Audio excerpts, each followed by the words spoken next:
إن الحمد لله نحمده ونستعينه ونستغفره ونعوذ بالله من شرور أنفسنا وسيئات أعمالنا من يهده الله فلا مضل له ومن يضلل فلا هادي له وأشهد أن لا إله إلا الله وحده لا شريك له وأشهد أن محمدا عبده ورسوله يا أيها الذين آمنوا اتقوا الله حق تقاته ولا تموتن إلا وأنتم مسلمون يا أيها الناس اتقوا ربكم الذي خلقكم من نفس واحدة وخلق منها زوجها وبث منهما رجالا كثيرا ونساء واتقوا الله الذي تساءلون به والأرحام إن الله كان عليكم رقيبا يا أيها الذين آمنوا اتقوا الله وقولوا قولا سديدا يصلح لكم أعمالكم ويغفر لكم ذنوبكم ومن يطع الله ورسوله فقد فاز فوزا عظيما أما بعد فإن أصدق الحديث كتاب الله تعالى وخير الهدي هدي محمد صلى الله عليه وسلم وشر الأمور محدثاتها وكل محدثة بدعة وكل بدعة ضلالة وكل ضلالة في النار أما بعد. Donc nous continuons notre explication du livre Al-Wajiz fi fiqh as-sunnah wal kitab al-aziz. Nous avions entamé il y a 2 semaines le chapitre des conditions de la prière. On avait cité jusqu'à présent 5 conditions de la prière, 5 parmi 6. Donc les conditions de la prière sont au nombre de 6. On en a déjà énuméré et expliqué 5. Qui peuvent les citer? Les 5 premières. Non. La première c'est al-ilm bi dukhul al-waqt, la connaissance de l'heure, de l'entrée de l'heure. La deuxième c'est at-taharatu min al-hadathayn. At-taharatu min al-hadathayn, c'est-à-dire la purification des 2 états d'impureté, le petit et le grand. Troisième. La troisième c'est la purification de la vie, de l'endroit où on prie et du corps. Non. La troisième condition, c'est la purification du corps, des vêtements et de l'endroit où l'on prie. Tout cela doit être pur. La quatrième? Niyya. Non. C'est pas ce qu'on a cité jusqu'à présent. Istiqbal al-Qibla, c'est la 5e. Istiqbal al-Qibla, donc c'est de se diriger vers la direction de la Mecque. Ça, c'est la 5e condition. Et la 4e? Non. Satru al-awra. De couvrir sa aura, de couvrir les parties à cacher. Et la semaine dernière, on avait fini de parler de satr al-awra, de cacher les parties. On avait parlé de la aura, de la femme dans la prière. Qu'est-ce que la femme devait couvrir durant sa prière? Qu'est-ce qu'on avait dit à ce sujet? Qui peut me répondre? Khalid. Non. On a parlé du fatwa de Cheikh Ibn Uthaymin concernant les malités.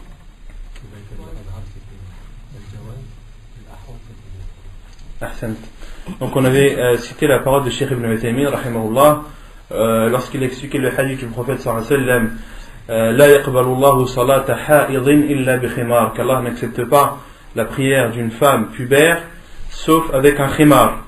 Et Cheikh Ibn Uthaymin rahimahullah a dit que dans ce hadith le prophète sallallahu alayhi wa sallam s'est tu sur les autres parties. Il s'est tu sur le visage, sur les mains et sur les pieds. Et il en a déduit que cela était autorisé, mais que le préférable et le plus sûr, le plus sécurisant, c'était pour la femme de couvrir ses mains et ses pieds durant la prière. Mais on avait aussi cité l'avis de Cheikh Al-Albani rahimahullah, qui est un avis très fort, qui dit que la femme, il lui est autorisé de se découvrir le visage et les mains, mais par contre qu'elle devait couvrir ses pieds. Et il utilise pour cela le athar de Salama radiyallahu anha, la femme du prophète sallallahu alayhi wa sallam, أنها كانت تصلي بذرع وخمار وكان ذرعها يستر قدميها ظاهر قدميها. Salama radiyallahu anha priait avec un vêtement, al-dhir' qu'on avait dit c'était l'équivalent d'une tunique, et al-khimar, donc une étoffe par laquelle elle recouvrait sa tête, et que sa tunique recouvrait le dessus de ses pieds. Cheikh Al-Albani rahimahullah en a déduit que la femme doit couvrir ses pieds durant sa prière. Et les savants en général, disent que le préférable pour la femme, c'est de couvrir ce qu'elle peut, de couvrir les mains, si possible, et les pieds également. Quant au visage, ils sont quasiment unanimes sur le fait qu'il est autorisé à la femme de prier le visage découvert. Concernant Satrul Awra, une question qui avait été posée il y a 2 semaines, auquel je n'avais pas répondu.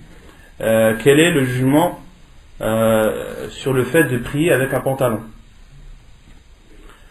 Donc les savants condamnent ce fait, condamnent qu'un musulman prie avec un pantalon et disent ala al-aqal fahuwa makruh. Ils disent que c'est détestable au minimum et au pire c'est interdit. C'est comme Cheikh Al-Albani le dit, karahat at-tahrim, que c'est détestable, mais que cet état, le fait il est détestable et approche l'interdiction. Pourquoi? Car le musulman qui prie avec un pantalon, ces parties, on voit leur forme, on voit les formes de la partie. Un homme qui fait un sujoud, on va voir apparaître les formes de son postérieur et d'entre ses jambes, etc., etc.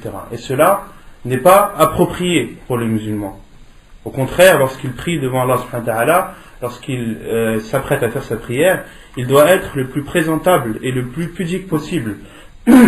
Or, de prier avec un pantalon, sauf si c'est un pantalon large bien sûr, comme les pantalons, ce qui est connu sous le nom des pantalons turcs, qui sont extrêmement larges et qui, quelle que soit la posture de la personne, ne laissent pas apparaître les formes de la aura.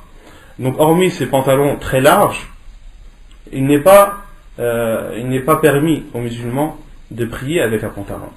Il doit prendre une étoffe, un bout de tissu ou un qamis, mettre un qamis pour couvrir ses parties, ou à défaut de prendre un tissu et en faire un izar, en faire couvrir la partie basse de son corps. Ça c'est le minimum que doit faire le musulman. Et alhamdoulilah, dans toutes les mosquées maintenant, vous trouvez toujours des promos qui sont accrochés au mur et qui sont entre guillemets en libre service. Donc à notre époque, sauf dans des cas bien définis, la personne n'est pas excusée de prier avec un pantalon. Et quant à la validité de la prière, les savants sont d'accord sur le fait que malgré qu'il fasse quelque chose de très détestable, cela n'influe pas sur l'authenticité et sur la validité de sa prière. Comme cela est l'avis de Cheikh Al-Albani rahimahullah et de Cheikh Ibn Uthaymeen rahimallahu al-jami', ils disent que malgré que cela soit interdit et que le musulman en faisant cela a fait une grave erreur, sa prière reste néanmoins valide.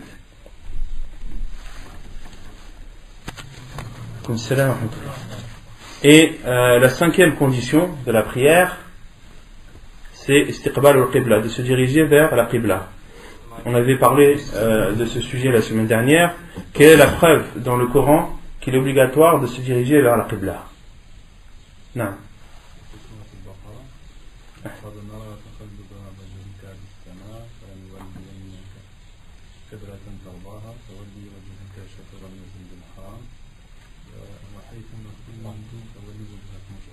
Ahsant.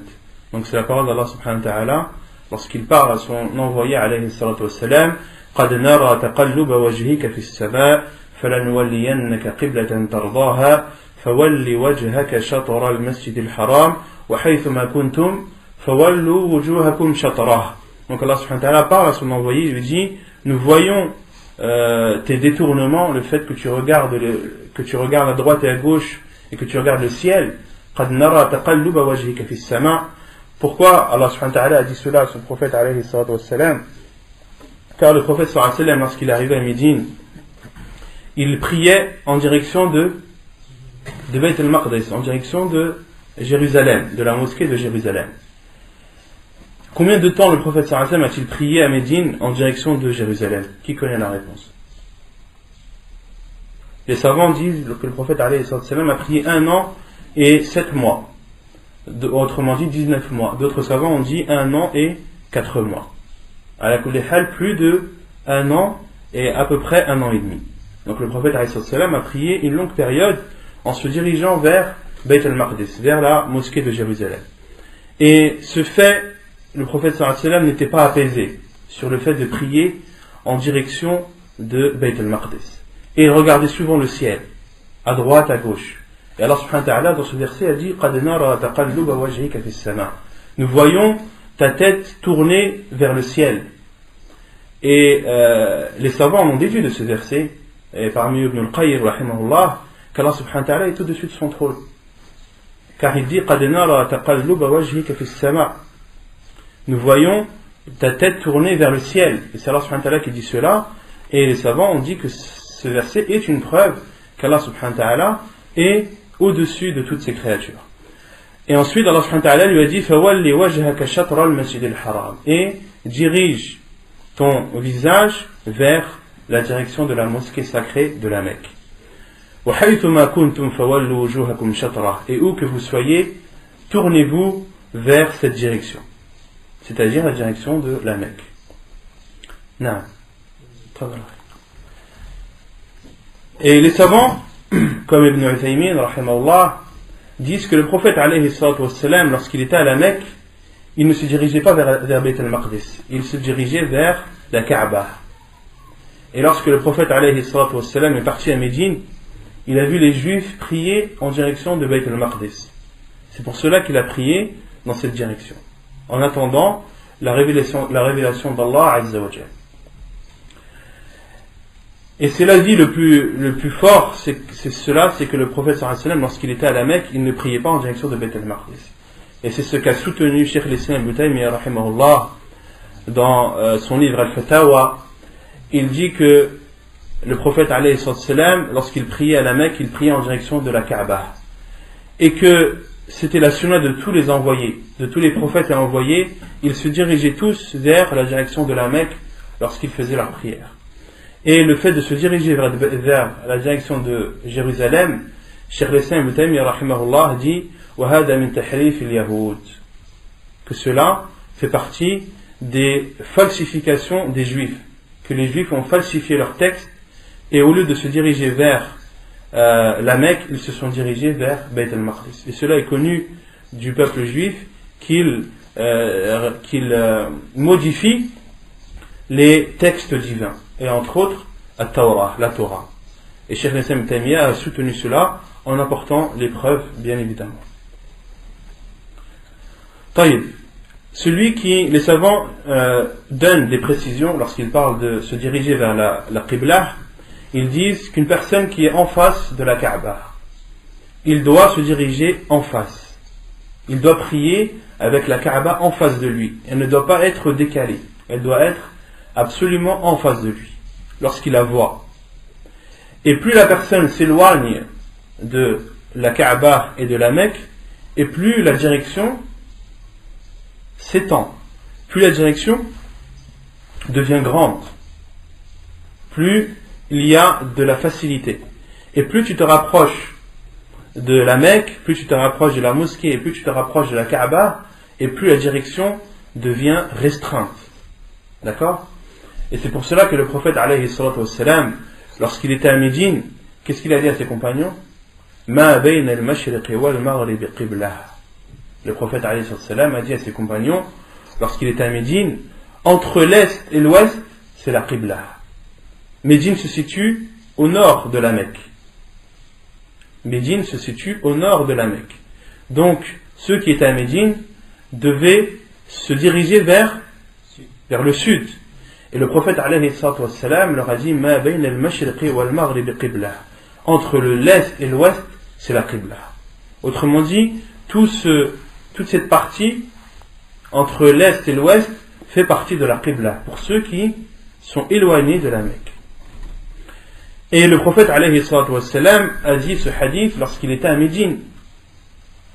Mais prenons l'exemple d'une personne qui est en Égypte. Qu'est-ce qu'on lui dit au niveau de sa qibla? Non? Sa qibla, elle est à l'est. Et si on veut appliquer le hadith du prophète sallallahu alayhi wa sallam, ma bayna al-mashriqi wal-maghribi qibla, qu'est-ce qu'on dit à ceux qui sont en Égypte? Entre le nord et le sud. Ma bayna al-shamal wal-janub qibla.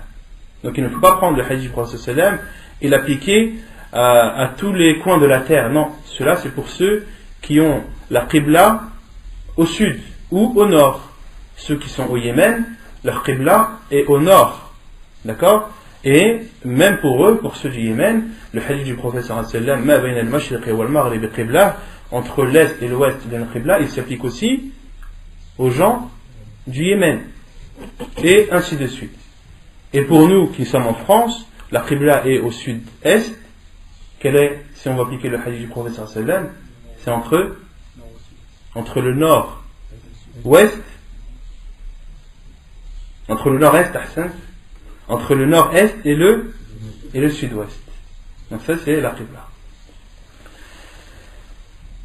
Et comment comprendre ce hadith du prophète alayhi salatu wassalam? Ma bayna al-mashriqi wal maghribi qibla. Les savants disent celui qui connaît la direction de la Qibla, soit par une boussole ou soit par ses repères, il lui est obligatoire de prier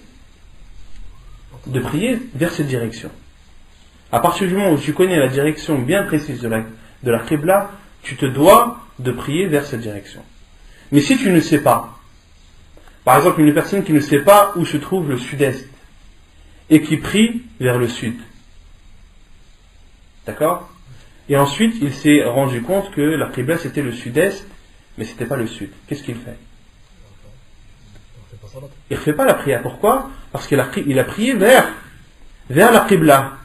Car la Qibla pour nous c'est entre le nord-est et le sud-est. Et le sud-ouest. Non. Entre le nord-ouest et le sud-ouest. Vous avez saisi?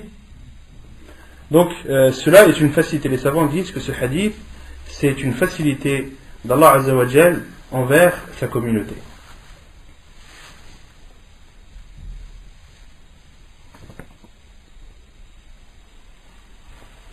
Et Cheikh Al-Albani rahimahullah, il y a quelques questions qui ont été posées qui sont importantes que je vais vous dire. Est-ce qu'il est autorisé de prier derrière un imam? هل تجوز الصلاة وراء إمام لا يتجه إلى القبلة مع علمه بذلك? Est-ce qu'il est autorisé de prier derrière un imam qui ne se dirige pas vers la Qibla tout en sachant sa direction? Et Cheikh Al-Albani rahimahullah a répondu par le hadith du prophète sallallahu alayhi wa sallam, ma bayna al-mashriqi wal maghribi qibla, hada al-hadith fi man la yara al-Ka'bah fatakfi al-jiha. Le prophète sallallahu alayhi wa sallam a dit entre l'est et l'ouest c'est une qibla, c'est la qibla. Ce hadith concerne ceux qui ne voient pas la Kaaba. La direction suffit. أما من شاهدها بعينه أو بالعلم من عنده هو يؤمن بذلك وأن جهة القبلة هي ومع ذلك ينحرف عنها فهذا صلاته باطلة ولا ينبغي أن يصلي وراءه ما دام أنه معاند. Et quant à celui qui voit la Kaaba ou quant à celui qui connaît la direction et qui croit que c'est bel et bien la vraie direction, et malgré cela s'en détourne, sa prière est annulée, sa prière est nulle, elle n'est pas valide. Et il n'est pas permis de prier derrière cet imam tant qu'il est dans cet état d'ostentation. Tant que cet imam prie dans une direction autre que la Qibla, alors qu'il en connaît très bien la vraie direction, il n'est pas permis de prier derrière lui tant qu'il est dans cet état d'ostentation et de non-acceptation de la vérité. Il a été aussi posé la question à Cheikh Al-Albani rahimahullah, هل يجب أخذ البصول في السفر لتحديد القبلة لمن يجهل كيفية تحديدها? Est-ce qu'il est obligatoire de se munir d'une boussole lorsque l'on est en voyage pour connaître la direction de la Qibla pour celui qui ne connaît pas les façons de la repérer? Et Cheikh rahimahullah a dit na'am yajib. Il a dit oui, il est obligatoire. Donc il est obligatoire pour celui qui sait qu'il va aller en voyage et qui sait qu'en voyage il n'aura aucun moyen de se repérer, de connaître la Qibla, il lui est obligatoire de se munir d'une boussole pour pouvoir prier en direction de la Qibla. Taïb. Et on avait cité la semaine dernière les cas dans lesquels il est permis de ne pas se diriger vers la Qibla. Quels sont-ils? نعم مصطفى في السفر على الراحلة fi an-nawafil. Donc en voyage sur une monture pour des prières surérogatoires. Donc il est autorisé aux voyageurs, donc il n'est pas autorisé pour autre que le voyageur de prier sur une monture, c'est-à-dire s'il n'est pas sur une monture, il ne lui est pas autorisé de ne pas se diriger vers la Qibla, et également que ce soit une prière surérogatoire et non obligatoire. Et le deuxième cas, en cas de peur. En cas de peur, on avait cité la parole d'Allah subhanahu wa ta'ala, فَإِنْ خِفْتُمْ فَرِجَالًا أَوْ رُكْبَانًا. Et si vous avez peur, priez alors en marchant ou sur une monture. Donc cela est propre à la prière de la peur. Taïb. Quelle est la preuve qu'il est autorisé de prier en dehors de la direction de la Qibla sur une monture en voyage et pour une prière surérogatoire? Quelle preuve on avait cité? Naam? Hadith ibn Omar.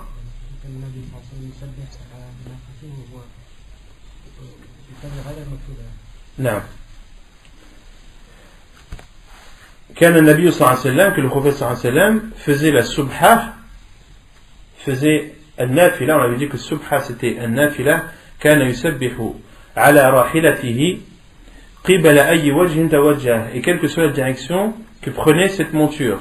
وكان يوتر عليها, et le prophète صلى الله عليه وسلم faisait également al-witr par-dessus. Et ensuite Ibn Umar radiallahu anhu a dit غير أنه كان لا يصلي المكتوبة, sauf qu'il ne priait pas les prières obligatoires. Donc les savants ont dit que celui qui veut faire comme cela, il doit être voyageur, il doit prier sur une monture et il doit faire une prière surérogatoire. Et il y a un autre hadith de Anas radiallahu anhu qui vient spécifier ce hadith, où Anas radiallahu anhu dit أن النبي صلى الله عليه وسلم كان إذا أراد أن يتنفل استقبل بناقته القبلة, que le prophète sallallahu alayhi wa sallam, lorsqu'il voulait faire une prière surérogatoire, il dirigeait sa monture vers la Qibla. Et les savants ont déduit de ce hadith qu'il est préférable de se diriger vers la Qibla au début et ensuite de prier quelle que soit la direction que prendra sa monture. Donc il est préférable pour celui qui veut faire la sunna du prophète sallallahu alayhi wa sallam comme il le faut, avant de prier, de diriger la monture vers la Qibla, de faire takbirat al-ihram et ensuite de laisser la monture se diriger là où elle le voudra. طيب الشرط السادسا النية. يقول المؤلف النية وهي أن ينوي الصلاة التي قام إليها ويعينها بقلبه كفرض الظهر أو العصر أو سنتهما مثلا. Donc la sixième condition, c'est l'intention. Et l'intention, c'est-à-dire d'avoir l'intention de prier et de spécifier cette prière dans son cœur, comme par exemple de prier l'obligatoire de Dhuhr, la prière obligatoire de Dhuhr ou de l'Asr, ou par exemple leur sunan, les deux rak'at qu'on fait avant al-Dhuhr ou avant al-Asr. Donc l'intention, elle réside dans le cœur. ولا يشرع التلفظ بها لأن النبي صلى الله عليه وسلم لم يتلفظ بها. Et il n'est pas légiféré de prononcer cette intention, car le prophète sallallahu alayhi wa sallam ne l'a jamais prononcée, c'est-à-dire avec sa langue. Il faut la préciser avec son cœur, mais ne pas la prononcer avec sa langue. وإنما كان صلى الله عليه وسلم إذا قام إلى الصلاة قال الله أكبر ولم يقل شيئا قبلها. Et le prophète sallallahu alayhi wa sallam, lorsqu'il voulait prier, il se levait et disait Allahu Akbar. Il disait Allahu Akbar sans dire quoi que ce soit avant. ولا يلفظ بالنية البتة. Et le prophète alayhi salatu wa salam n'a jamais prononcé l'intention. ولا قال أصلي لله صلاة كذا. Il n'a jamais dit je prie pour Allah telle prière. Mustaqbil al-qibla, en me dirigeant vers la qibla. 4 raka'at, 4 raka'at imaman, 4 raka'at en tant que imam, ou en tant que ma'moum, c'est-à-dire ceux qui prient derrière l'imam. Il n'a jamais dit aussi ada'an, c'est-à-dire un rattrapage, wala qada'a, c'est-à-dire le fait de faire la prière, de s'acquitter de la prière, ni si c'est un rattrapage, wala fardu, wala furida al-waqt, wa hadhihi 10 bid'a, wala fardu al-waqt, ni l'obligation de l'heure, c'est-à-dire la prière obligatoire qui doit être accomplie à l'heure bien précise. وهذه 10 بدع, et ceci sont 10 innovations لم ينقل عن أحد قط, qui n'ont jamais été rapportées par qui que ce soit, بإسناد صحيح ولا ضعيف, que ce soit à travers une chaîne de transmission authentique ou faible, ولا مسند ولا مرسل, ni une chaîne de transmission musnadah wala mursalah. Qui connaît la différence entre les deux? Qui connaît la définition de l'hadith al-musnad et le hadith al-mursal? Non? Mursal, c'est un sahabi qui monte dans la chaîne de transmission. Wa mursalun ma minhu as-sahabi saqat. Et al-musnad, al-hadith al-musnad, c'est un hadith où tous les rapporteurs sont présents. De celui qui rapporte le hadith jusqu'au compagnon du prophète alayhi salam. Tous les rapporteurs sont présents et il ne manque personne. Contrairement à l'hadith al-mursal, lorsque vous entendez l'hadith al-mursal, c'est lorsque le compagnon ne fait pas partie de la chaîne de transmission. Lorsque c'est un tabi'i qui rapporte du prophète sallallahu alayhi wa sallam. Ça c'est un hadith mursal. Un tabi'i ne peut pas rapporter directement du prophète sallallahu alayhi wa sallam. Pourquoi? Car il ne l'a pas vu. Et le hadith al-mursal entre dans le cadre de le hadith al-da'if, fait partie des hadiths faibles. Et donc ici le cheikh dit, il rapporte en fait la parole de l'imam Ibn al-Qayyim rahimahullah, qui dit que tout cela, toutes les innovations qu'il a citées, le fait de dire je prie pour Allah, telle prière, 4 rak'at en tant qu'imam ou en tant que ma'moum, en me dirigeant vers la qibla, c'est une prière que je fais à son heure, c'est une prière que je rattrape, tout cela n'a aucune source dans la religion, n'a jamais été rapporté, même dans un hadith faible. ولم ينقل عن أحد قط بإسناد صحيح ولا ضعيف ولا مسند ولا مرسل لفظة واحدة منها البتة. Il n'a jamais été rapporté ne serait-ce qu'un mot de ce que l'on a cité. ولا عن أحد من الصحابة, ni cela n'a été rapporté par cela n'a pas été rapporté par les compagnons également. ولا استحسنه أحد من التابعين, et aucun des tabi'in n'a jugé cela bon. ولا الأئمة الأربعة, de même que les 4 imams, aucun d'eux n'a dit ou n'a jugé bon le fait de prononcer la niyya, l'intention, avec sa langue. Donc là vous avez la preuve claire et précise sur le fait que de prononcer la niyya, de prononcer l'intention, est une innovation dans la religion. Et comme disent les savants, لو كان خيرا لسبقونا إليه, si c'était un bien, les compagnons du prophète alayhi salam nous y auraient précédé, nous auraient précédé à cela. Et donc là la condition, l'intention est une condition de la prière. Qu'en est-il sur le fait de changer d'intention durant sa prière? Est-ce qu'une personne a le droit de changer son intention pendant sa prière? Qui connaît la réponse? Non. Non, mutlaqan. Non, non toujours, ou il y a des cas où on peut.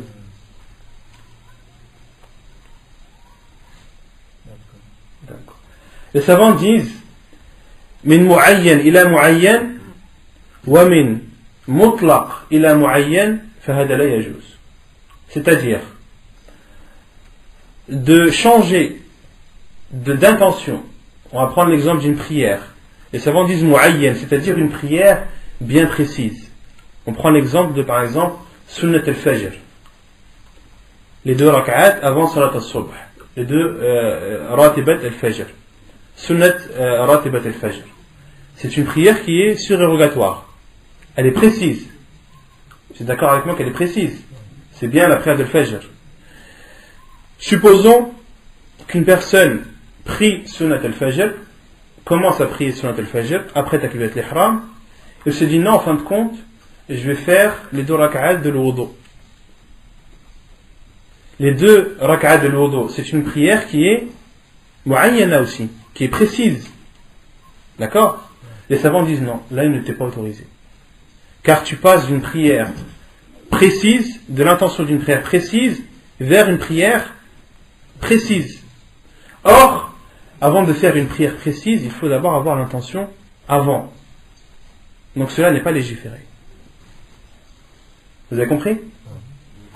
De même qu'ils disent la yajouz min mutlaq ila muayyan, qu'il n'est pas permis également vers une prière purement surérogatoire vers une prière précise. Par exemple, une personne qui prie chez elle, elle se dit je vais faire 2 rak'at fi sabilillah. Il n'y a aucune raison, sauf que je le fais de mon propre gré. Il dit Allahu Akbar. Donc son intention c'était de faire une prière purement surérogatoire. Et pendant sa prière il dit je viens de faire l'odo. Autant changer mon intention et prier cette prière avec l'intention que c'est les 2 rak'at que l'on fait après les ablutions. Donc là il veut passer d'une prière qui est purement surérogatoire vers une prière précise. Là les savants disent la yajouz. Il n'est pas autorisé. Pourquoi? Car s'il voulait faire la prière précise, il aurait dû avoir l'intention avant. Et ils disent amma min mu'ayyanin ila mutlaq fahada jaiz. Et d'une prière précise vers une prière purement surérogatoire, cela est autorisé. Une personne qui rentre dans la mosquée, on prend toujours l'exemple de Sunnat al-Fajr, qui prie Sunnat al-Fajr après Takbirat al-Ihram, et il se rend compte qu'il a déjà fait Sunnat al-Fajr chez lui. Il se dit je vais changer mon intention et je vais prier, je vais changer mon intention et je vais prier une prière purement surérogatoire. Là les savants disent que cela est autorisé. Non. Bon, mais dans ce cas-là, c'est la yajouz. Pourquoi la yajouz? Parce qu'on n'a pas le droit de faire après l'adhan, on fait que Sunnat al-Fajr. Là, nazil. Après l'adhan, on fait Sunnat al-Fajr? Non. Non, sahih. J'ai donné un mauvais exemple. Une personne qui rentre, je sais pas, par exemple, dans une autre horaire, une horaire où il est autorisé de prier. Voilà, que d'avoir repris sur ce point. Donc, ce qu'il faut retenir, c'est d'une prière précise vers une prière précise, cela est interdit. D'une prière purement surérogatoire vers une prière précise, cela est interdit. Et d'une prière précise vers une prière purement surérogatoire, cela est autorisé. Quant à celui, par exemple, qui prie Salat al-Fajr, la prière obligatoire de Fajr ou de Subh, on avait dit que les 2 appellations étaient valides.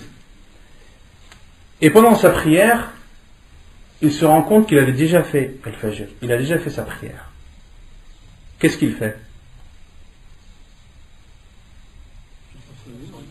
Non? Là, c'est une prière précise. Il met en surérogatoire. Les savants disent il n'y a pas besoin de mettre en surérogatoire. Pourquoi? Car elle passe automatiquement en surérogatoire. Car le prophète alayhi salam a interdit de faire une prière obligatoire 2 fois par jour. Il est interdit pour le musulman de faire la prière de Subh 2 fois ou de faire le Maghrib 2 fois. Les prières obligatoires ne se font qu'une seule fois dans la journée. Donc une personne qui a déjà prié le Fajr, automatiquement son acte il passe en surérogatoire, comme cela est l'avis de Cheikh Al-Albani rahimahullah ta'ala. Non.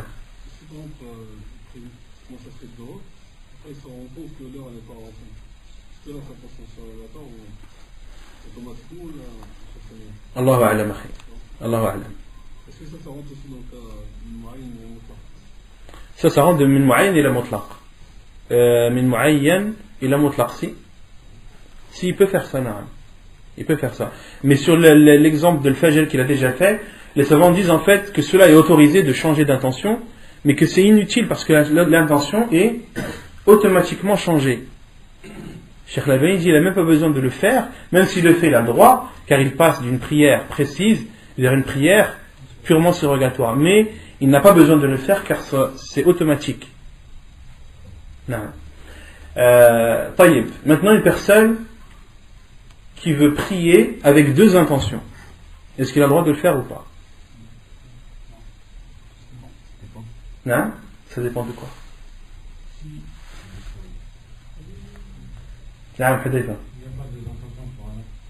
a pas des intentions pour un acte. Non? J'ai écouté une cassette il n'y a pas longtemps. Tu disais que tu pouvais. Une cassette? De qui? D'un Cheikh Cheikh Bazmoul? Non. Il est autorisé, cela est autorisé dans les prières surérogatoires ou dans les jeûnes surérogatoires ou dans les jeûnes surérogatoires. Pourquoi? Les savants ont donné l'exemple, par exemple, d'une personne qui doit rattraper un jour du Ramadan, d'accord, et il le rattrape, il veut le rattraper un lundi. Donc lui il rattrape son jour et en même temps il a l'intention de jeûner le jeudi pour avoir la récompense du jeûne de lundi. Et il veut aussi avoir la récompense du jeûne de lundi.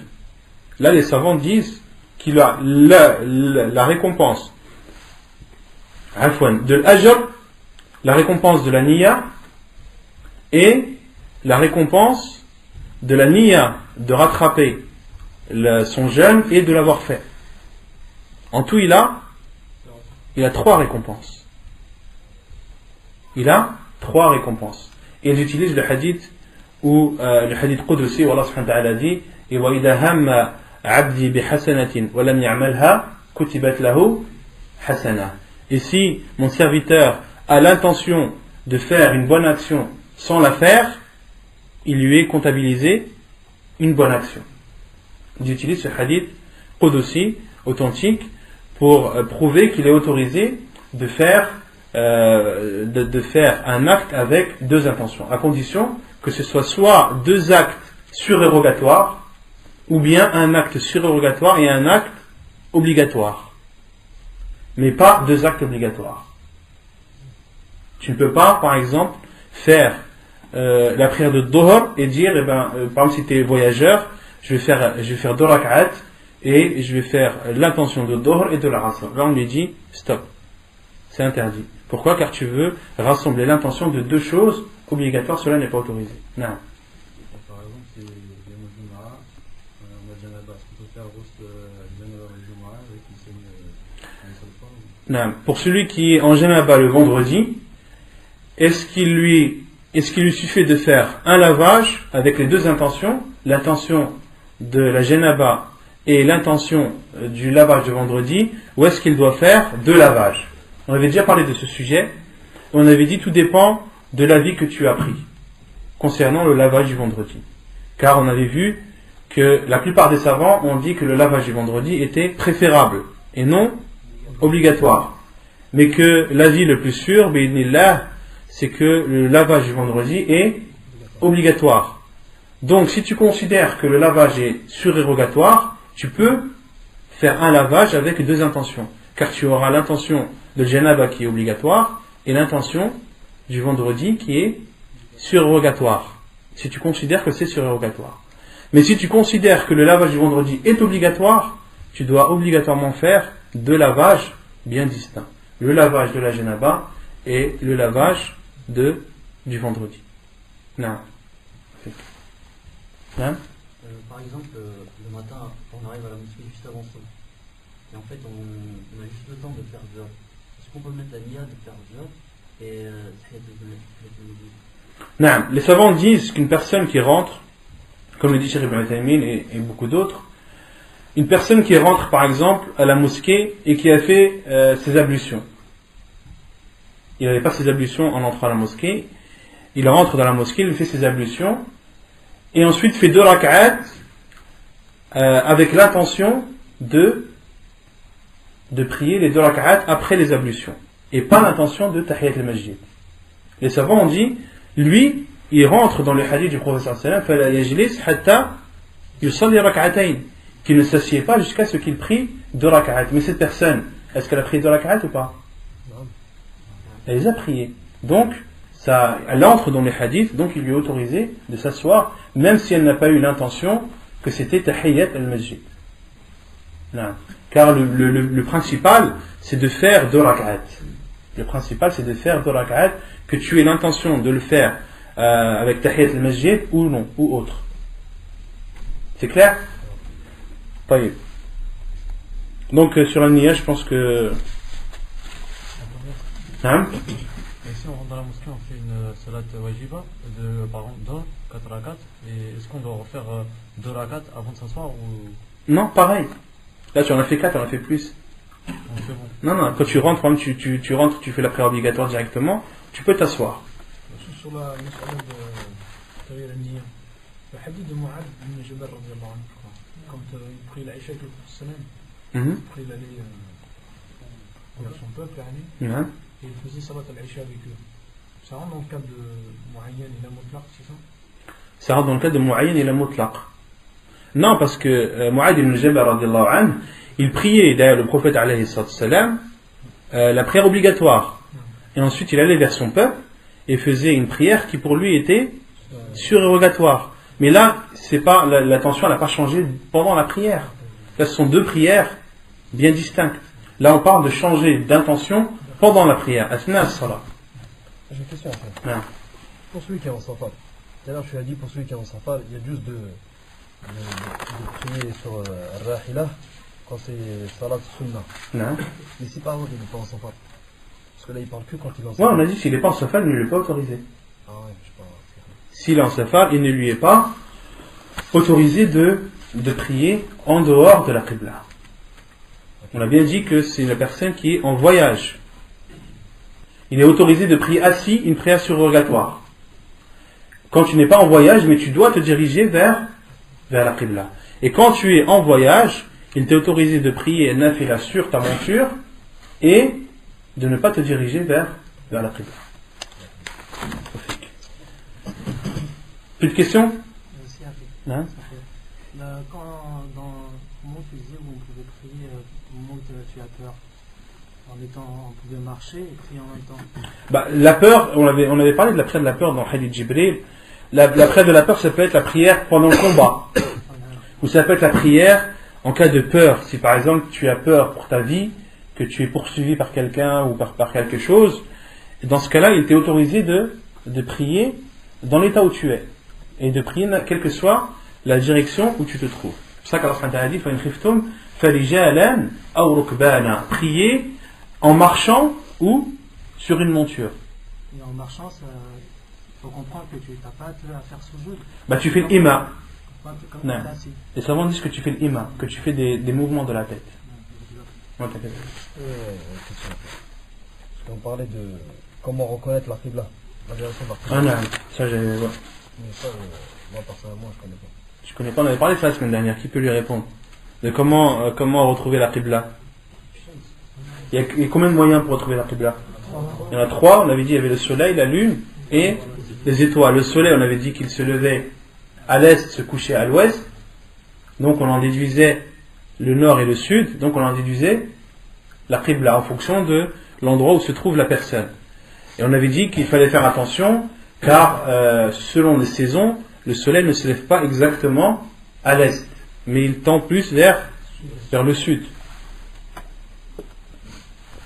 Quant à la lune, on avait dit que la lune c'était pareil que le soleil, que la lune se lève à l'est et se couche à l'ouest. Et pour les étoiles, qu'est-ce qu'on avait dit?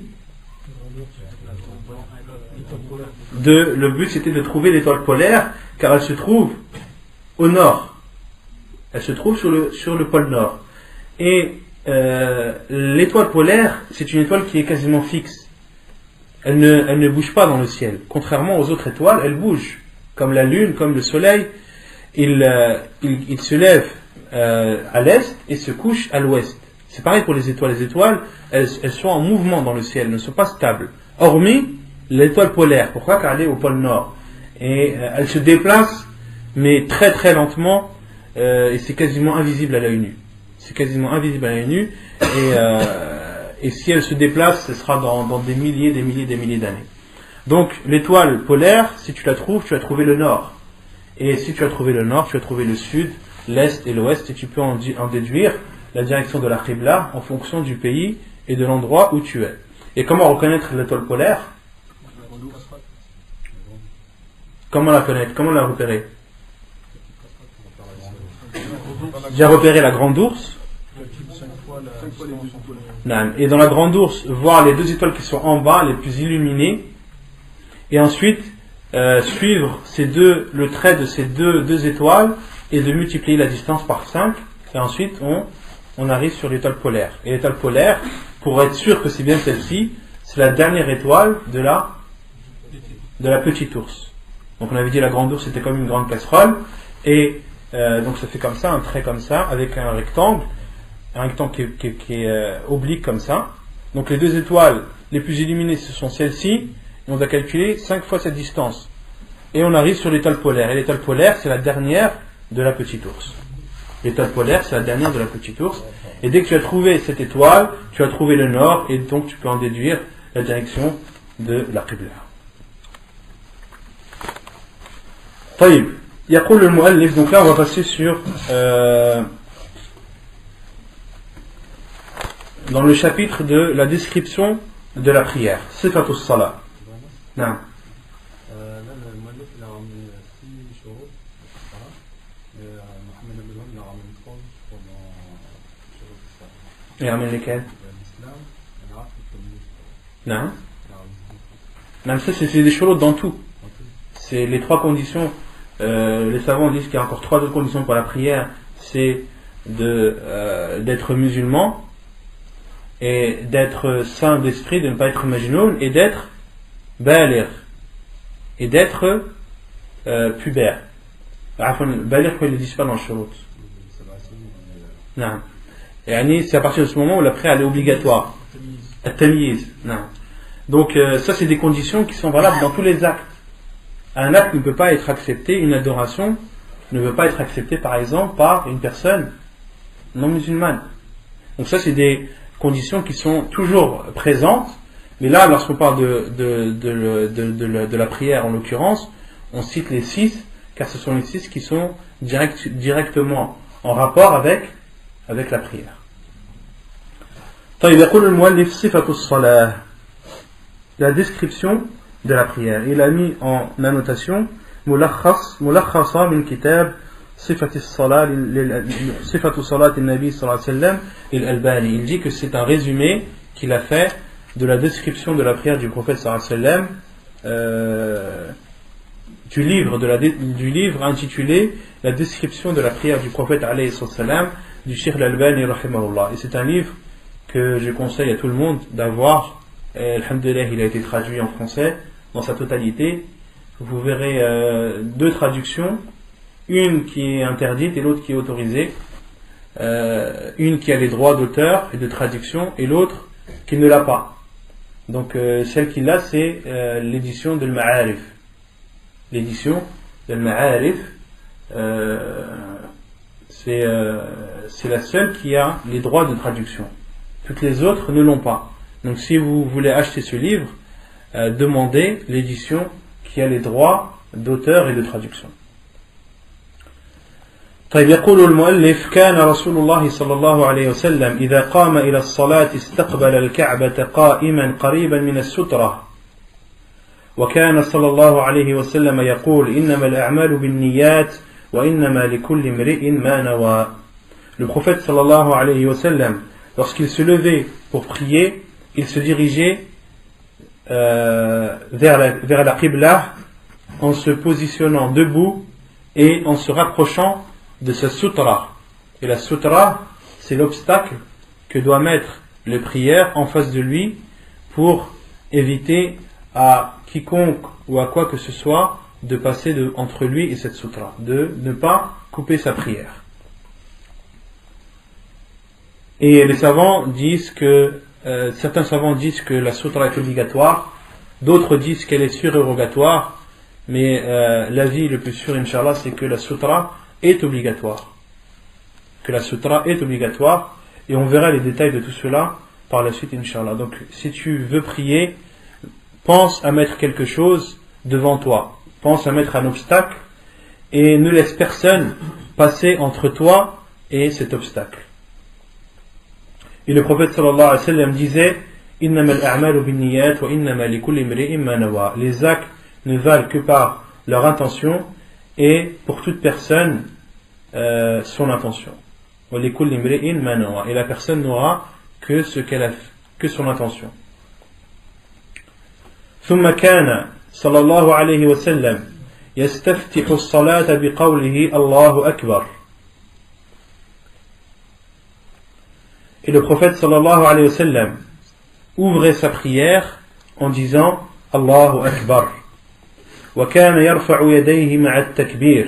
Et le prophète sallallahu alayhi wa sallam levait ses mains avec le takbir.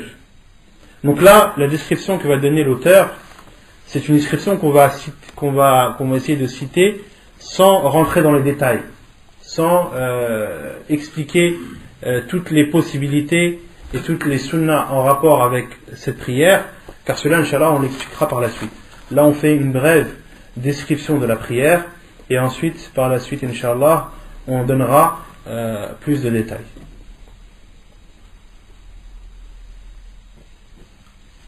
Je pense que là, le mieux, c'est que l'un d'entre vous se lève pour montrer en même temps que je lis comment faire, pour que l'on puisse voir concrètement comment est-ce que la prière doit se dérouler. Qui se porte volontaire? Non, frère, ça faute.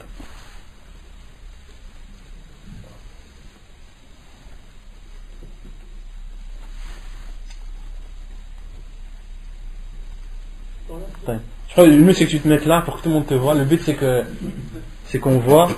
Et ça c'est une sunna du prophète alayhi salam, car le prophète sallam enseignait à ses compagnons radiyallahu anhum la prière sur le minbar. Et le prophète sallam faisait sa prière, la vraie prière. Une fois le prophète sallam a prié sur le minbar, est monté sur le minbar, a fait ruku' sur le minbar, et lorsqu'il a voulu faire la prosternation, il est descendu, a fait sa prosternation, puis remonté et a fait sa prière, ainsi de suite. Et les compagnons ont dit que le prophète sallam a fait cela pour enseigner à sa communauté comment faire la prière. Donc l'auteur a dit que le prophète sallam commençait sa prière en disant, donc en se dirigeant vers la Qibla, en mettant une sutra devant soi, et de dire Allahu Akbar. Wa kana yarfa'u yadayhi ma'a at-takbir, et de lever les mains au moment du takbir. Mieux c'est que tu te mets en face pour que tout le monde te voit. Non. La sutra, prends la sutra, prends la bouteille.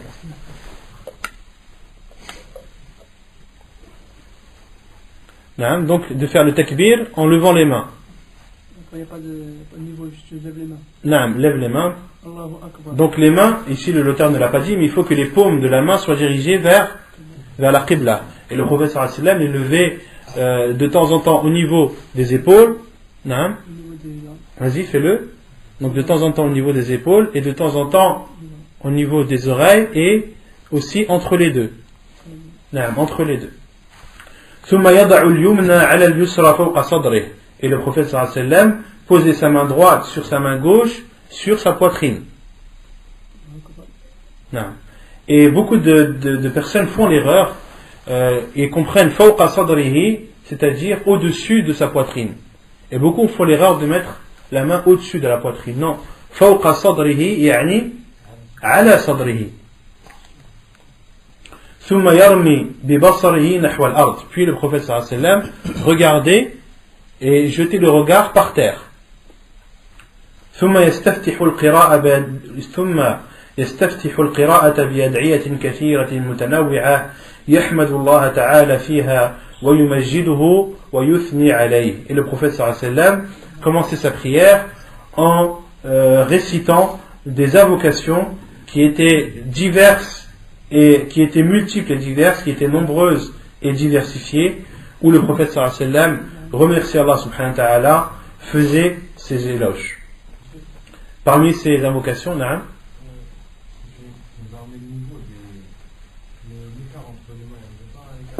Il n'y a pas l'écart entre les mains. Parmi les invocations que le professeur Hassan faisait, de Adayat Istiftah, Subhanak Allahumma bihamdik, wa tabarak asmuk, wa ta'ala jadduk, wa la ilaha ghayruk.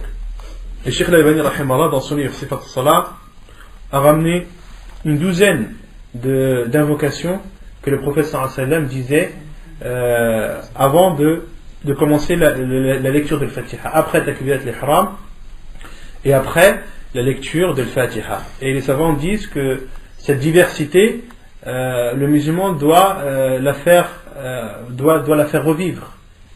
Le prophète sallallahu alayhi wa sallam faisait toutes ces invocations, et celui qui veut prier comme priait le prophète sallallahu alayhi wa sallam, qu'il essaie de changer souvent et d'essayer de dire toutes ces invocations au fur et à mesure de ses prières. De ne pas en dire 12 d'un coup, non, ni 2 d'un coup, mais à chaque fois de prendre une de ces invocations et de la réciter. Puis il demandait la protection d'Allah contre le diable, et il disait A'udhu billahi minash shaytanir rajim, ou dans une autre version A'udhu billahi minash shaytanir rajim min hamzihi wa nafthihi wa nafthihi. ثم يقرأ بسم الله الرحمن الرحيم ولا يجهر بها. Puis le prophète alayhi salatu wassalam récitait la basmala, disait Bismillah ar-Rahman ar-Rahim, ولا يجهر بها, et ne la disait pas à voix haute. Le prophète sallallahu alayhi wa sallam la disait à voix basse, comme les compagnons ont rapporté cela du prophète sallallahu alayhi wa sallam, de Abu Bakr et de Omar, en disant qu'ils ne faisaient pas al-jahr bil basmala, et ceci que ce soit dans une prière à voix haute comme pour une prière à voix basse. Non, il y a aussi celle-là, أعوذ بالله السميع العليم من الشيطان الرجيم. ويجهر بها لا عفوا ثم يقرأ الفاتحة ويقطعها آية آية. Et le prophète sallallahu alayhi wa sallam lisait al-Fatiha et la lisait verset par verset. C'était ainsi était la lecture du prophète alayhi sallam. كان يقرأ آية آية. Le prophète sallallahu alayhi wa sallam lisait al-Fatiha verset par verset. فإذا انتهى من الفاتحة قال آمين ويجهر ويمد بها صوته. Et lorsque le prophète sallallahu alayhi wa sallam terminait sa lecture de l'Fatiha, il disait Amin ويجهر بها ويمد بها صوته. Et le prophète alayhi sallam la disait à voix haute et prolongeait. Il ne disait pas Amin, il disait Amin, il prolongeait. De prolonger, de faire al-mad dans Amin, c'est une sunna du prophète sallallahu alayhi wa sallam. ثم يقرأ بعد الفاتحة سورة غيرها وكان يطيلها أحيانا ويقصرها أحيانا. Et le prophète alayhi sallam, après avoir récité la Fatiha, récitait une prière, une autre sourate, autre que la Fatiha, et de temps en temps c'était une prière, c'était une sourate longue et parfois courte. Donc parfois c'était une sourate longue et parfois c'était une sourate courte. وكان صلى الله عليه وسلم يجهر بالقراءة في صلاة الصبح وفي الركعتين الأوليين من المغرب والعشاء ويسر بها في الظهر والعصر والثالثة من المغرب والأخريين من العشاء. Et le prophète alayhi salatu wassalam récitait à voix haute durant salat al-subh, pendant les 2 premières raka'at de la prière du Maghrib et de l'Isha, et il lisait à voix basse pendant la prière de Dhuhr, la prière de l'Asr, la 3e raka'at de la prière du Maghrib et les 2 dernières de la prière du Isha.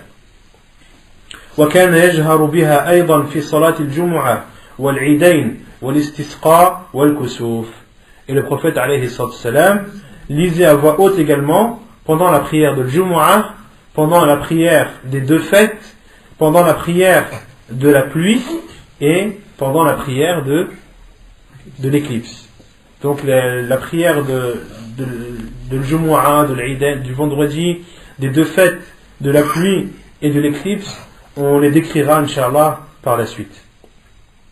وكان يجعل الركعتين الأخيرتين أقصر من الأوليين قدر النصف قدر 15 آية وربما اقتصر فيهما على الفاتحة. Et le prophète sallallahu alayhi wa sallam, les deux dernières rak'at étaient toujours plus courtes que les deux premières, de moitié. En général, c'était de moitié, le temps de lire une quinzaine de versets. Donc le temps, la durée des deux dernières rak'at est toujours plus courte que la durée des deux premières, de moitié en général, ou le temps de lire 15 versets. وَرُبَّمَا اقْتَصَرَ عَلَى الْفَاتِحَةِ. Et de temps en temps, le prophète sallallahu alayhi wa sallam se contentait de réciter uniquement Al-Fatiha durant les deux dernières rak'at des prières, que ce soit la prière de Dhuhr, de l'Asr ou de l'Isha. ثم كان صلى الله عليه وسلم إذا فرغ من القراءة سكت سكتة. Puis, quand le prophète sallallahu alayhi wa sallam avait terminé sa lecture, il faisait un silence. Il observait un petit silence. ثم رفع يديه وكبر وركع. Puis il levait ses mains, disait le takbir et faisait son inclinaison. Donc avant de faire ar-ruku', avant de faire l'inclinaison, le prophète sallallahu alayhi wa sallam observait un silence. وكان يضع كفيه على ركبتيه ويفرج بين أصابعه ويمكن يديه من ركبتيه كأنه قابض عليهما. Donc, lorsque le prophète sallallahu alayhi wa sallam faisait ce petit silence, après avoir terminé sa lecture, il levait ses mains. كان يرفع يديه وكبر وركع. Il levait ses mains, disait le takbir et faisait l'inclinaison. Non. طيب وكان reste en état de recours. وكان يضع كفيه على ركبتيه. Il posait ses mains sur ses genoux. ويفرج بين أصابعه. Et il écartait ses doigts. ويمكن يديه من ركبته. Et il tenait ses genoux fortement avec ses mains. كأنه قابض عليهما. Comme si il tenait ses genoux, comme s'il les attrapait. وكان يجافي مرفقيه عن جانبيه. Et le prophète sallallahu alayhi wa sallam écartait ses coudes de ses côtés, du côté de son corps. Donc il ne collait pas ses coudes à son corps. Montre comment il ne faut pas faire avant de montrer comment il faut faire. Non. ويبسط ظهره ويسويه. Et il tendait son dos et le tenait droit. Il tendait son dos et le tenait droit. حتى لو صب عليه الماء لاستقر. Au point que si l'on versait de l'eau sur son dos, l'eau stagnerait. Là, si on verse de l'eau sur le dos du frère, elle va stagner ou pas? Donc il faut que le dos soit droit. Si on met de l'eau, l'eau ne tombe pas. Essaye de le faire. Refais le recours comme il le faut. Donc le prophète sallallahu alayhi wa sallam, kana yabsutu dhahrahu wa yusawwih. Il le tendait et le mettait droit. Hein? Les bras ne doivent pas être tendus. Non. Il doit être écarté. طيب. وكان يطمئن في ركوعه. Et le prophète sallallahu alayhi wa sallam était mutma'in, c'est-à-dire apaisé, ou avait la quiétude dans sa prière. Et ceci, وهذا ركن. Et ceci est un pilier de la prière. De faire sa prière avec apaisement, de faire son recours, son inclinaison en étant apaisé. Cet apaisement, c'est un pilier de la prière. C'est un pilier de la prière. ويقول سبحان ربي العظيم ثلاثا. Et le prophète sallallahu alayhi wa sallam disait, lorsqu'il était en recours, سبحان ربي العظيم 3 fois. Et dans une autre version, سبحان ربي العظيم وبحمده. وكان يقول في هذا الركن أنواعا من الأذكار والأدعية تارة بهذا وتارة بهذا. Et il disait pendant son inclinaison diverses rappels et invocations, qu'il disait de temps en temps. Comme par exemple, Subbuhun Quddusun, Rabbul Malaikati, Warruh, et d'autres versions et d'autres invocations et d'autres adhkar que le prophète sallallahu alayhi wa sallam disait pendant al-ruku'. وَكَانَ يَنْهَى عَنْ قِرَاءَةِ الْقُرْآنِ فِي الرُّكُوعِ وَالسُّجُودِ. Et le prophète sallallahu alayhi wa sallam a interdit de réciter le Coran pendant le ruku', l'inclinaison, et pendant le sujoud, la prosternation. ثم كان صلى الله عليه وسلم يرفع صلبه يعني ظهره من الركوع قائلا سمع الله لمن حمده. Donc ensuite le prophète sallallahu alayhi wa sallam, lorsqu'il était en état d'inclinaison, il levait son dos en disant سمع الله لمن حمده وكان يرفع يديه عند هذا الاعتدال, et il levait ses mains au moment où il relevait son dos. Donc il levait ses mains au moment où il levait son dos et il disait Sami'a Allahu liman hamidah. ويقول وهو قائم ربنا ولك الحمد. Et quand il était debout, il disait ربنا ولك الحمد. وكان تارة يزيد على ذلك. Et parfois il rajoutait d'autres invocations comme par exemple حمدا كثيرا طيبا مباركا. ثم كان يكبر ويهوي ساجدا. Et donc là, lorsqu'il est relevé de ruku', vous connaissez tous la divergence des savants. Certains savants disent qu'il doit remettre sa main droite sur sa main gauche sur sa poitrine, de faire al-qabd, comme Cheikh Ibn Baz, Cheikh Al-Albani et d'autres, Cheikh Ibn Baz, Cheikh Ibn Uthaymin et d'autres.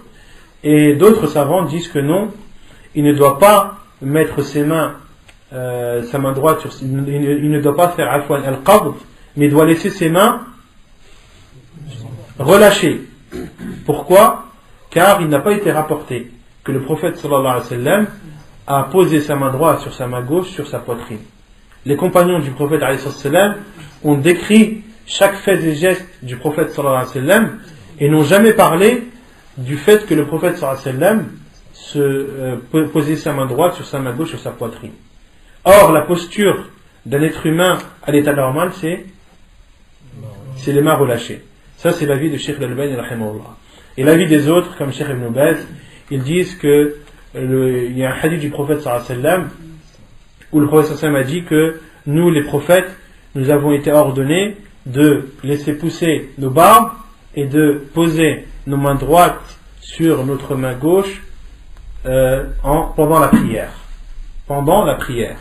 Et donc, Cheikh Ibn Baz, rahimahullah, on a compris que à partir du moment où tu es debout dans la prière, tu dois faire al-qabd, car c'est la sunna des prophètes, alayhimus salam. Donc, ces deux avis, celui qui veut faire le premier, qu'il fasse le premier, celui qui veut faire le deuxième, qu'il fasse le deuxième. Alhamdulillah, chacun a suivi une preuve, a suivi un hadith et a suivi surtout des grands savants de notre religion. Il y en a beaucoup qui ont suivi Cheikh Al-Albani sur ce point. Allahu a'lam. Avant lui, je ne sais pas. Non. Quand tu fais prier minuit et tu restes longtemps debout après le record, est-ce qu'il y a des invocations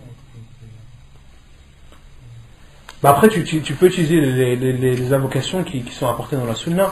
Mil'u samawati wa mil'u al-ardi wa mil'u ma baynihima, etc., etc. Il y a beaucoup d'invocations qui ont été rapportées par le prophète sallallahu alayhi wa sallam durant le fait de se relever du ruku'.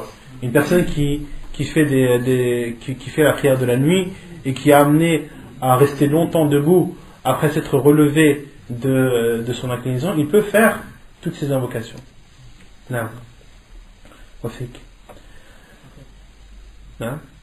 Quand on dit c'est normal, on dit même quand on est vers l'imam ou parce que l'imam dit c'est normal. Inch'Allah, ça on verra après. Est-ce que Sami'a Allahu liman hamidah, est-ce que la personne qui prie derrière l'imam doit le dire ou est-ce qu'elle doit dire seulement Rabbana lakal hamd? Il y a une divergence des savants, mais Inch'Allah, l'avis le plus sûr, c'est que la plupart des savants, même la majorité des savants disent que tu dis Rabbana wa lakal hamd.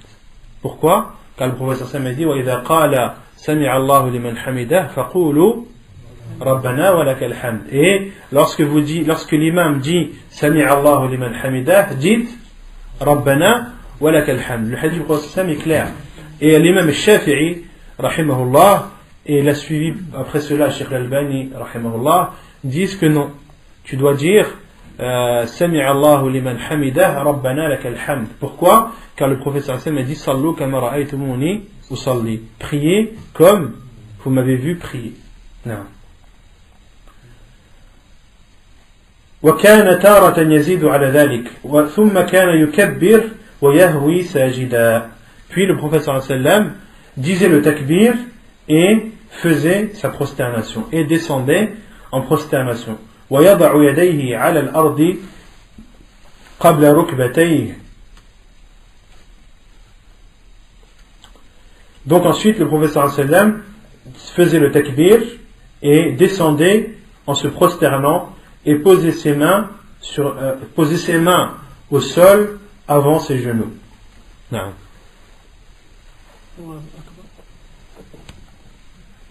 طيب. وكان يعتمد على كفيه ويبسطهما. Et le prophète sallallahu alayhi wa sallam s'appuyait sur ses mains et les ouvrait. C'est-à-dire qu'il ne faut pas faire le sujoud avec les mains fermées, comme un poing. Non, il faut que les mains soient ouvertes et posées par terre. ويضم أصابعهما ويوجههما قبل القبلة.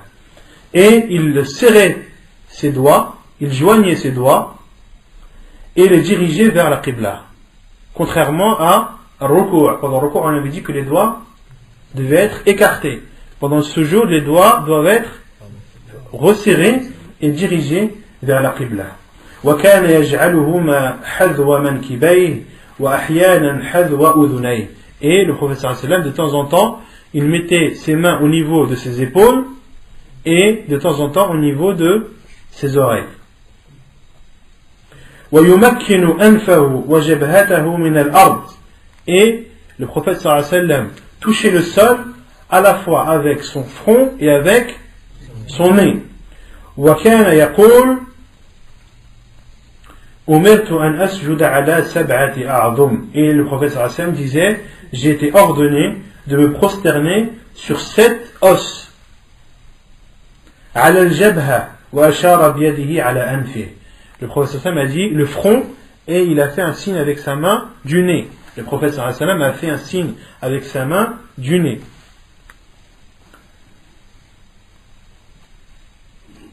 واليدين, les deux mains. Donc là, le front et le nez ça fait 1. Les deux mains ça fait 3. والرجلين والركبتين عفوا, les genoux. وأطراف القدمين, et le bout des pieds, le bout des orteils عفوا, le bout des orteils. وأطراف القدمين. وكان يقول لا صلاة لمن لا يصيب أنفه من الأرض ما يصيب الجبين أي الجبهة. Et le prophète sallallahu alayhi wa sallam disait aussi, il n'y a pas de prière pour celui qui n'a pas touché la terre avec son nez comme il a touché la terre avec son front. Et les savants ont dit la salata ay la salata maqboulah. Les savants ont dit dans ce hadith, il n'y a pas de prière, c'est-à-dire il n'y a pas de prière valide. C'est-à-dire que celui qui fait sa prosternation sur son front uniquement sans que son nez ne touche le sol, sa prière elle est batilah. Sa prière est nulle. Elle n'est pas valide et il doit la recommencer. Naam. Naam, c'est un des piliers de la prière. Naam. Quelle doit être la position des pieds lors du roi? Lors de la maison. La position des pieds? Il dirige... Non, de toute façon, la personne, elle doit être dirigée vers la Qibla. Et lorsque tu dois te diriger vers la Qibla, tout ton corps doit être dirigé vers la Qibla. Dans ce cas-là, si une personne elle peut prier les pieds arqués comme ça, dans ce cas-là, elle peut prier la tête tournée. Pourquoi est-ce qu'elle prie en face? Parce qu'il y a des frères qui non, les frères qui prient en face comme ça, on leur dit pourquoi est-ce que tu pries pas en regardant à droite?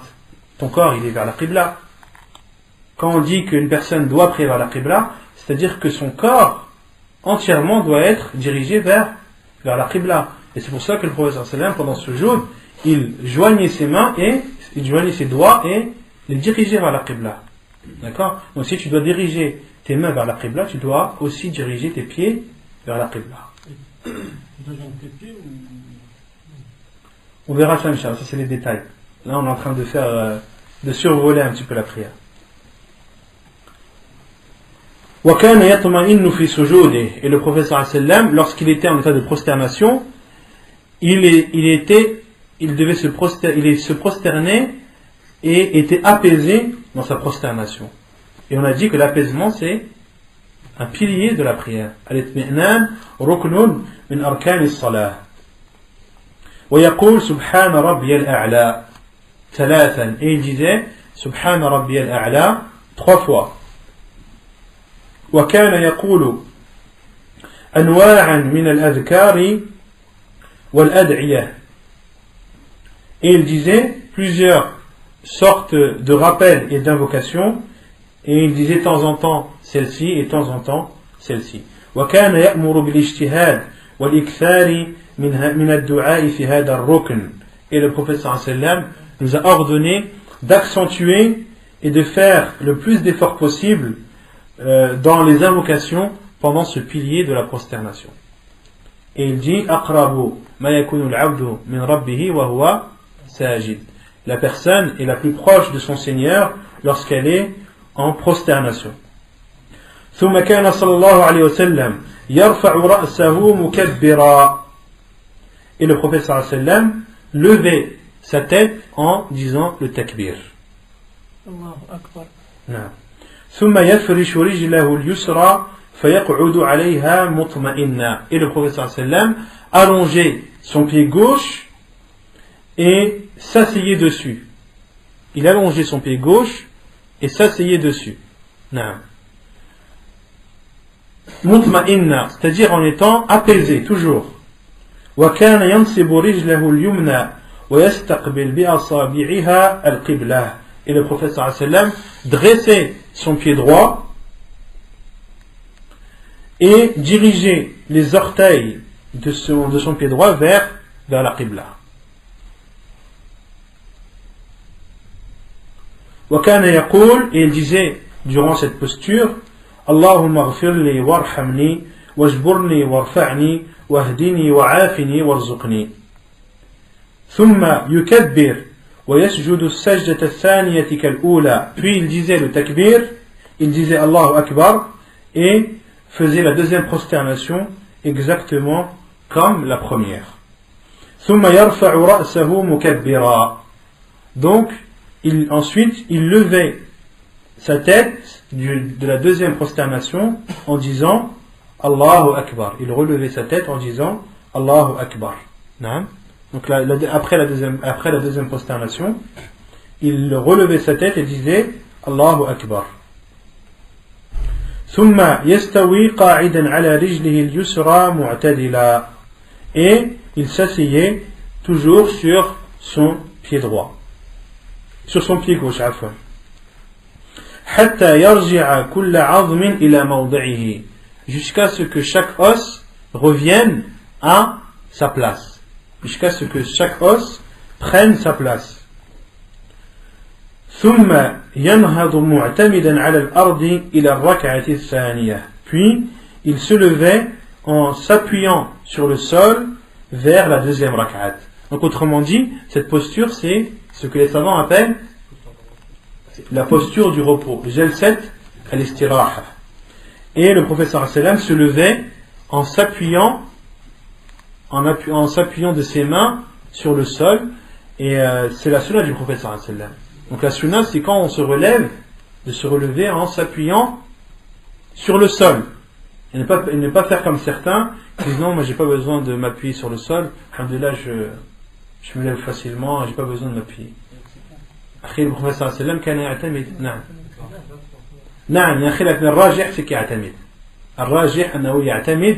De même qu'il y a un khilaf sur le jalsat istiraha, Les savants ont dit que j'ai cette istiraha, c'est uniquement lorsque la personne elle est fatiguée et qu'elle a besoin de cette jalsa.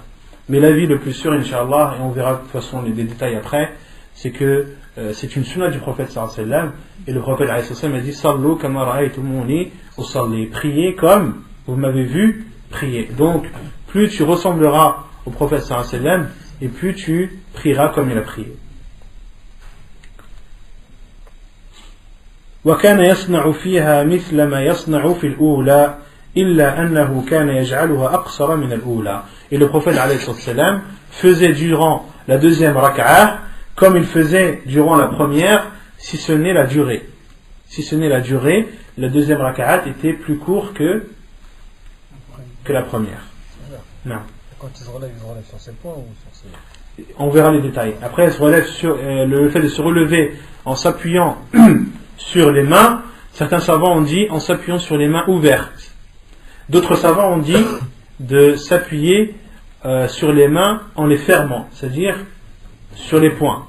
Et là, il y a un khilaf des savants. Et le khilaf, la divergence, elle a lieu sur un hadith, sur une version.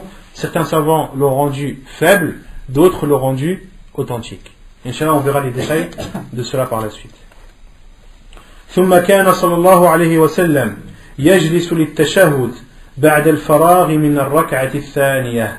Puis le prophète صلى الله عليه وسلم, après avoir terminé la deuxième rak'at, il s'asseyait pour le tashahhud. فإذا كانت الصلاة ركعتين جلس مفترشا. Et lorsque la prière était de 2 rak'at, كان يجلس مفترشا. Il s'asseyait en faisant l'iftirash. Qu'est-ce que l'iftirash? De mettre son pied gauche Non. Ahsan. L'iftirash, c'est ce que le frère a montré. Non, montre-le. Comme tout à l'heure, comme tu as fait tout à l'heure. Non. هذا الافتراش. فإذا كانت الصلاة ركعتين جلس مفترشا كما كان يجلس بين السجدتين. Comme il s'asseyait entre les 2 sujud. وكذلك يجلس في التشهد الأول من الرباعية ومن الثلاثية والرباعية.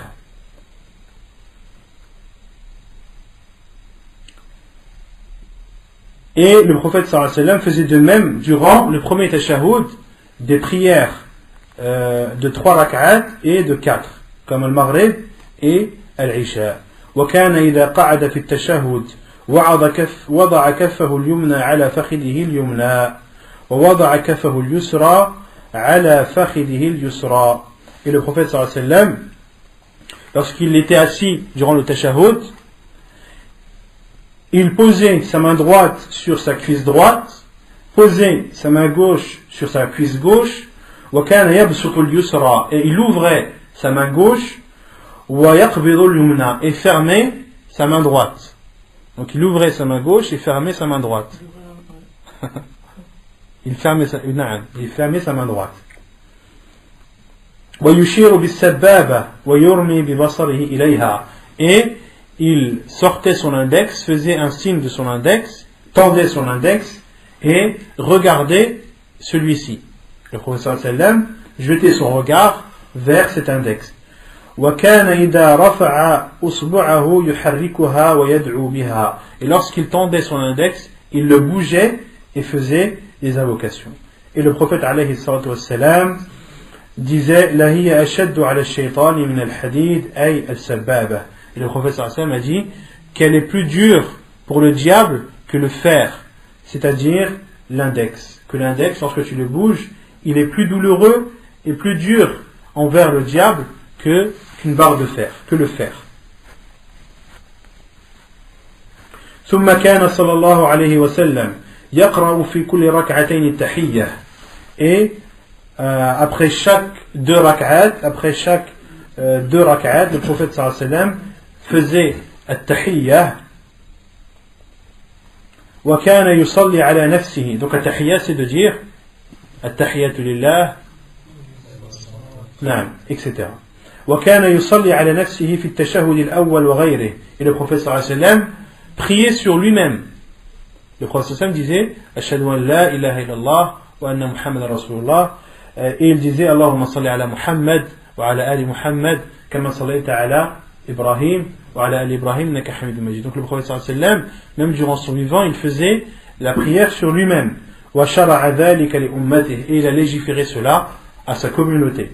Wa kana sallallahu alayhi wa sallam yad'u fi salatihi bi ad'iyatin mutanawwi'ah. Et le prophète sallallahu alayhi wa sallam faisait des invocations, et ici l'auteur parle des invocations avant le taslim, car là il parle de tashahhud. Après avoir terminé la tahiyya et de faire la prière sur le prophète sallallahu alayhi wa sallam, et l'auteur dit que le prophète sallallahu alayhi wa sallam faisait après des invocations diverses que l'on verra inshallah, c'est-à-dire avant le taslim. ثم كان صلى الله عليه وسلم يسلم عن يمينه السلام عليكم ورحمة الله وعن يساره كذلك وكان أحيانا يزيد في التسليمة الأولى وبركاته. Donc le prophète sallallahu alayhi wa sallam, lorsqu'il faisait le taslim durant la prière, il disait en tournant sa tête à droite Assalamu alaykum wa rahmatullah, et en tournant sa tête à gauche il disait Assalamu alaykum wa rahmatullah. Il disait la même chose. Et de temps en temps, il rajoutait wa barakatuhu lorsqu'il tournait à droite, lors du premier taslim. Naam. Assalamu alaykum wa rahmatullah. Assalamu alaykum wa rahmatullah. Ou Assalamu alaykum wa rahmatullah wa barakatuh. Assalamu alaykum wa rahmatullah. Naam. Donc là, c'est ce que l'auteur a cité à titre d'exemple pour résumer. Mais il y a deux autres façons de faire le taslim, car il y a 4 façons rapportées par le prophète sallallahu alayhi wa sallam concernant le taslim. La première, qui est la plus courante, celle que le prophète sallallahu alayhi wa sallam faisait le plus souvent, c'est de dire Assalamu alaykum wa rahmatullah à droite, Assalamu alaykum wa rahmatullah à gauche. Et la deuxième, c'est de dire Assalamu alaykum wa rahmatullahi wa barakatuhu à droite, Assalamu alaykum wa rahmatullah à gauche. La troisième, c'est de dire Assalamu alaykum wa rahmatullah à droite et de dire Assalamu alaykum à gauche. Et la quatrième, de dire Assalamu alaykum uniquement à droite. Ce sont les 4 façons rapportées dans la sunna du prophète sallallahu alayhi wa sallam. Ainsi, naam. Pour le taslim, faut que l'index soit toujours dirigé vers la qibla ou Allahu a'lam. L'index, tu dois le bouger tant que tu fais le tashahhud et les invocations. Quand tu as fini, après théoriquement tu n'as plus à le faire. Wallahu a'lam.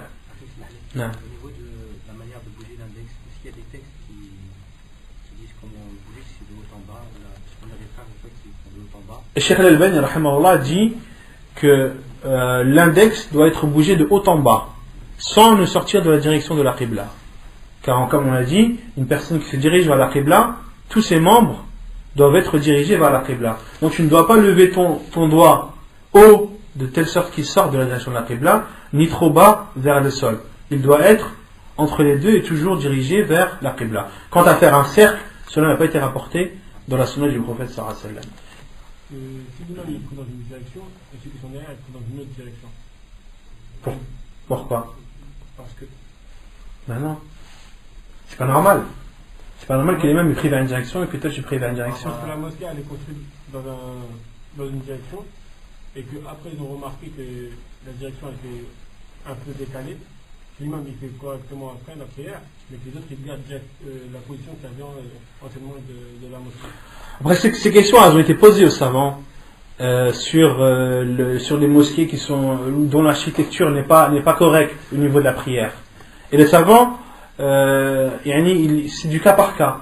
Tout dépend de l'architecture de la mosquée. Et il y a des personnes qui ont posé des questions aux savants concernant les mosquées. Si on prie de telle façon, la mosquée peut contenir par exemple 100 personnes. Mais si on se décale un petit peu de la qibla, la mosquée peut en contenir 150 ou 200. Et en fonction de la direction que tu prends, la mosquée prend plus ou moins de personnes.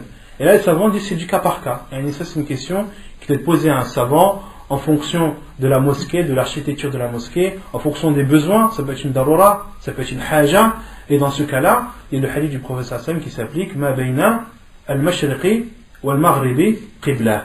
Quand il n'y a pas de raison, il n'y a pas de besoin, il n'y a pas de nécessité, la personne doit se diriger vers la Qibla.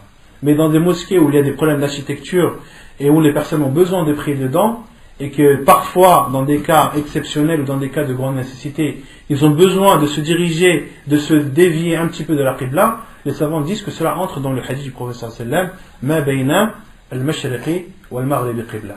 Wallahu a'lam.